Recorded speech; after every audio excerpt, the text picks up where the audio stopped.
spent in a miserable way.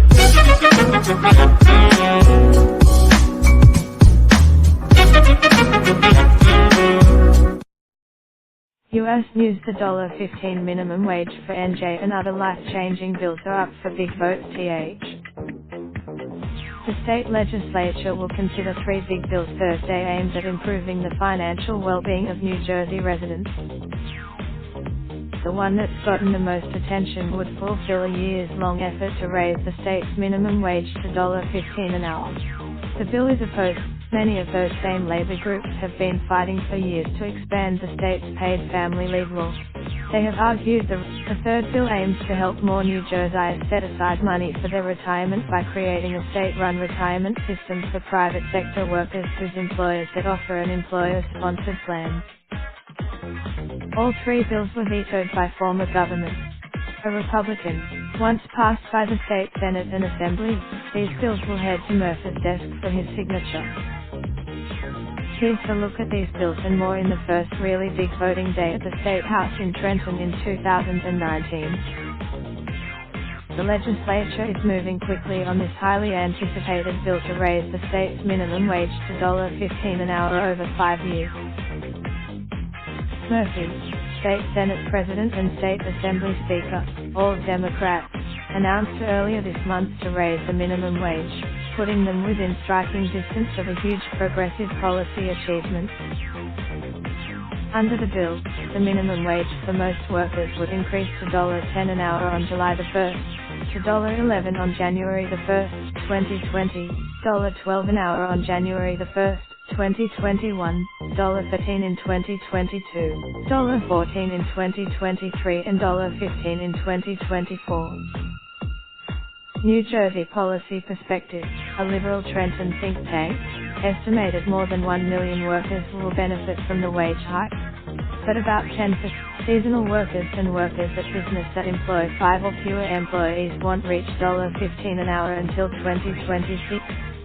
Farm workers, business owners before an assembly committee last week that the increased payroll costs will be forced them to raise prices, reduce employee hours, cut employee benefits or let employees go.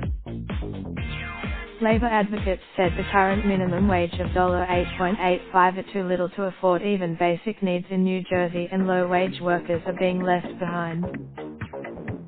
New Jersey has one of the highest median incomes in the country, but 1 in 10 residents live under the federal poverty line, which measures only extreme poverty. Someone working 40 hours a week at the current minimum wage, $8.85 an hour, will earn $354 a week, or $18,408 a year. At $15, the Democratic proposal also creates a training wage which would allow employers to pay new employees a sub-minimum wage but no less than 90% of the minimum wage for their first 120 hours of work. It also raises the tipped wage from $2.13 an hour to $5.13 an hour. That wage, and the bill allows up to $10 million in tax credits annually for businesses that hire workers with disabilities. Lawmakers will also consider revamping the state's paid family leave law to boost benefits and offer more workers job protection.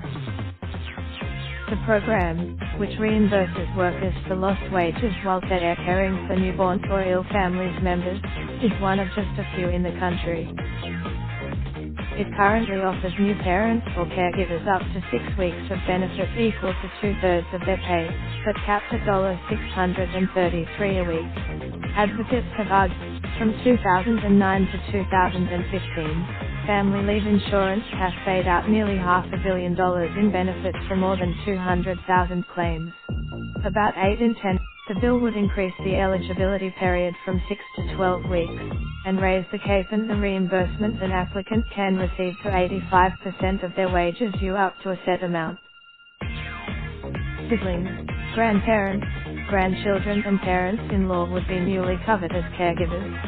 Under the current law, the bill also confers job protections as part of the insurance plan to employees of businesses with at least 30 employees, down from 50. New Jersey's paid family leave program is funded by workers through a small payroll deduction, which will be increased under this bill.